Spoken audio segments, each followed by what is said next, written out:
안녕하십니까. 거꾸로 투자하는 쇼킹 부동산입니다. 11월에 무슨 일이 있었나 3개월 만에 나타난 큰 변화 살펴보겠습니다. 자, 710 대책 이후에 침체된 수도권 부동산 시장 두 번의 연속된 대책에 큰 타격을 받았죠. 5월 말에 기준금리 인하 이후에 부동산 거래량이 15,600건까지 치솟아요. 13년 만에 최고치를 기록하죠. 6.17 부동산 대책 이후에 거래량이 만 건으로 줄었지만 그래도 여전히 투자 수요가 유입이 되니까 결국에는 작심하고 부동산 세제의 내용을 크게 뜯어고치면서 710 부동산 대책이 나오니까 거래량이 급감한 모양새가 나타납니다. 이 710 부동산 대책의 핵심은 다주택자가 시장에 진입되는 걸 완전히 차단하는 부분이죠. 자, 이것으로 거래 급감이 3개월 정도 이어지면서 부동산 시장에 뚜렷한 침체가 나타났는데 매매 가격 하락세는 나타나지 않았어요. 아무래도 초저금리 상황에서 매도자들이 주택을 매도해서 현금을 보유하기보다는 그냥 초저금리의 힘을 믿고 부동산을 보유하는 전략을 세웠기 때문에 세제 개편상의 급매물 아니면은 이제 거의 매매가 이루어지지 않는 현상, 눈치 보기 장세가 3개월 넘게 이어졌다는 부분이죠. 자, 그런데 11월 달에 경기도 지역에서는 큰 변화가 감지가 됩니다. 일단 거래량이 굉장히 급등을 한 거예요. 10월 거래량이 17,663건으로 8월 거래량보다 더 높게 기록을 했습니다. 수도권 부동산 시장의 투자 수요는 확실히 억제가 됐는데요. 자, 수도권 특히 서울 같은 경우는 갭 투자 비중이 일반적인 실수요보다 훨씬 높았거든요. 그래서 차단은 확실하게 돼서 서울 지역의 거래량 감소는 유지가 됐는데 실수요자 같은 경우는 매수 확대가 뚜렷하게 나타난다는 부분이죠. 자, 그럼 경기도 어느 지역이 거래량이 급증했나 한번 보겠습니다. 먼저 수원 지역이 9월 대비 한 40% 가까이 급증을 했고요. 부천시도 9월에 500건대였는데 700건대로 한 40% 이상 증가를 하게 됩니다. 용인시와 시흥시, 화성시 그리고 김포시까지 거래량이 크게 증가한 모양새가 나타나요. 투자 수요가 많은 성남이나 광명, 하남 지역은 오히려 거래량이 크게 증가하지 않는 모습, 오히려 대조적인 모습을 나타냈다는 부분이죠. 자, 그리고 고양시, 남양주시, 의정부시, 파주시 등 수도권 외곽 지역 또는 9억 이하 주택이 많은 지역에서 거래량이 많이 증가했더라. 이들 지역 특징은 전세가율이 높다는 거예요. 매매가 대비 전세가가 높은데 매매가가 고정된 상황에서 전세 가격마저 계속 그 매매가를 따라서 올라가다 보니까 그냥 전세 구하려다가 집을 사는 경우가 생겼다는 부분이죠. 게다가 최근에 청약 경쟁률이 너무 높다 보니까 3기 신도시까지 기다리던 사람이 못 견디고 기존 주택을 사버린 거예요.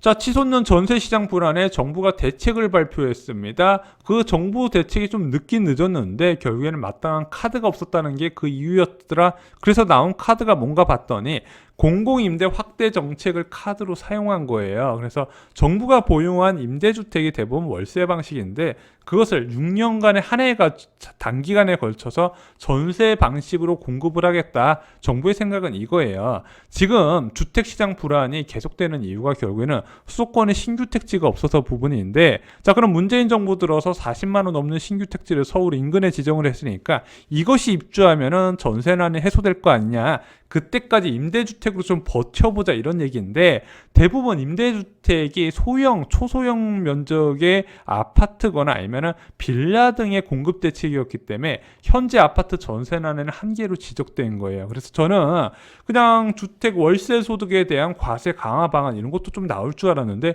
이번에 포함이 안 되고 그냥 공급 확대 전략으로만 발표를 했는데 시장에서 그렇게 큰 영향을 미치지 못할 것 같아요.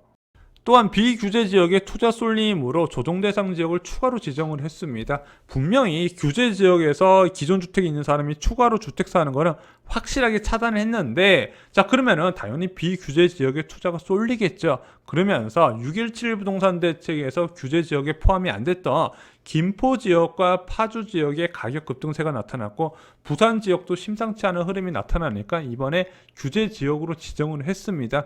물론 이 비규제 지역을 규제 지역으로 지정하는 거 굉장히 불만이 많아요. 대표적으로 가장 큰 불만이 타오르고 지정을 한다는 거예요. 이미 오를 만큼 올랐을 때 뒤늦게 지정을 하더라. 또 하나 문제가 야, 여기 규제 지역으로 지정하면 파주 같은 지역 당연히 투자 수요 안 쏠리겠냐. 오를 것으로 예상되는 지역을 선제적으로 대응하지 않는다는 부분 파주도 같이 지정하면 좋은데 왜 안 하냐.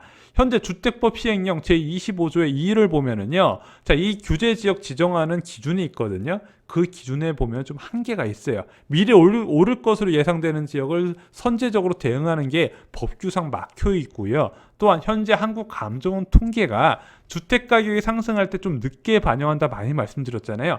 그 감정원 통계를 활용해 보면은 이 규제 지역이 뒷북 정책이 될 수밖에 없다는 부분이죠. 근데 최근에 부동산 매매 시장이 침체가 되면서 거래량이 줄었어도 전세 가격 급등으로 가계부채가 크게 증가를 합니다. 이 가계부채, 이제 주택담보대출이요. 전세대출도 이 주택담보대출에 포함이 돼요. 자, 전세 가격이 오르니까 당연히 전세대출이 증가할 것이고 주택담보대출 증가, 가계신용 증가로 이어나는데 이 가계신용 같은 경우는 전년 동기 대비의 증가율이 중요하다 말씀드렸는데 어이구야 3분기 들어서 7% 증가했네. 이거 위험 수준이거든요. 보통 GDP 증가 대비 얼마나 증가했나를 이제 위험 수준으로 판단하는데 7%니까 위험하다 판단을 했는데 이것을 잘 살펴보니까 주택담보대출뿐만 아니라 기타 대출이 크게 증가했네. 이 기타 대출이 왜 증가했냐? 주식이나 부동산에 투자하려고 이렇게 크게 증가했구나. 어이쿠야 이 신용대출을 규제해야겠다. 이런 생각이 금융당국에 이제 박히게 되는 부분이죠.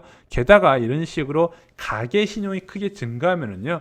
결국에는 한국은행에서도 기준금리를 결정할 때 이런 가계대출 증가 부분을 이제 금리 정책에 포함시킬 수밖에 없고 이번에 11월 금통위에서 그 부분이 최초로 가계부채가 포함이 됐습니다. 그래서 그 부분도 저희가 영상으로 올려드렸죠.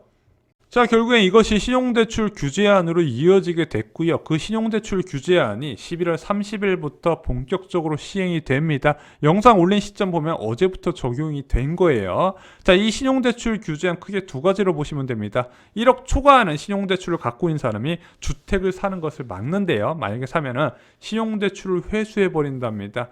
또 하나, 현재 차주 단위 DSR이 투기지역 및 투기과열지구내 시가 9억 초과하는 주택 담보로 주택담보대출 실행 시 적용되는데 이제 앞으로는 현재 제도 그대로 포함한 것 더불어서 연소득 8천만 원 초과 고소득자가 신용대출 1억 원 초과 시에 야 신용대출 받긴 받았는데 너 주택담보대출 있네? 그럼 DSR 40% 적용 이런 식으로 강화되는 안으로 바뀌게 됐습니다.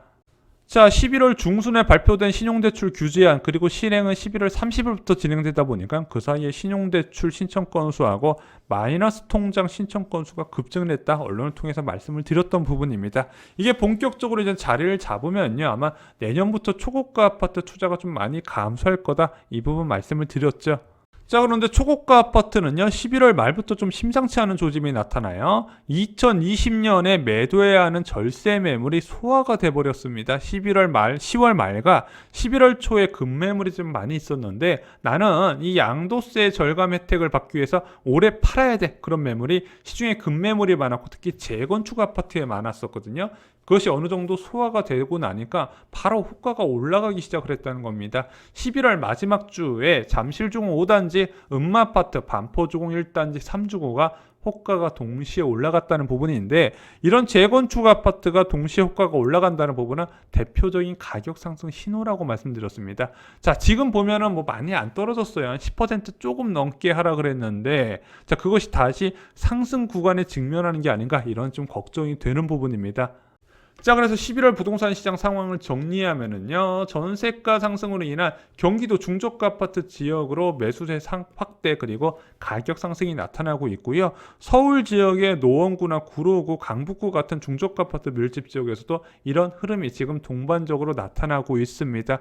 정부가 급등하는 전세값을 잡기 위해서 전세 대책을 2020년 11월 19일 날 발표했는데 별로 효과는 나타나지 않는 부분이고요. 반면에 재건축 중심으로 세제 제도 개편안에 따른 급매물이 증가로 11월 초반에는 가격 하락세가 나타났는데 지금은 좀 그렇지 않다 말씀을 드렸습니다.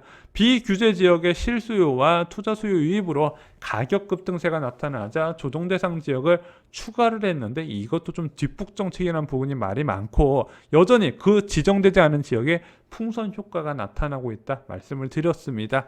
또한 정부가 급등하는 가계 신용 통계가 발표되자 과도한 신용대출을 포함한 갭투자 차단하기 위해서 신용대출 규제안이 11월 30일부터 이제 적용이 된다는 부분이고요. 중저가 주택의 가격 상승세가 지속되는 가운데 절세 매물 소화가 끝난 재건축 아파트에서 가격 상승세가 포착이 됐다고 이렇게 6가지로 정리를 드릴 수 있을 것 같습니다. 자, 그럼 12월은 어떻게 될까요? 일단은요, 지금 수도권 지역 중저가 아파트 중심으로 상승세가 이어지는데 이게 그 가격대만 오르고 끝날 수가 없는 게 수도권 아파트는 밀접하게 연관돼 있기 때문에 결국에는 주 그 이상 아파트 가격대에도 영향을 줄 것이다. 그래서 수도권 지역은 상승세가 좀 나타날 것이고요. 투자 수요가 많은 지역도 거래는 여전히 부족하지만 호가 중심으로 상승세가 소폭 나타날 것으로 전망이 되고 있습니다. 이상으로 쇼킹 부동산 마칩니다. 좋아요, 구독, 공유 꼭 부탁드립니다. 감사합니다.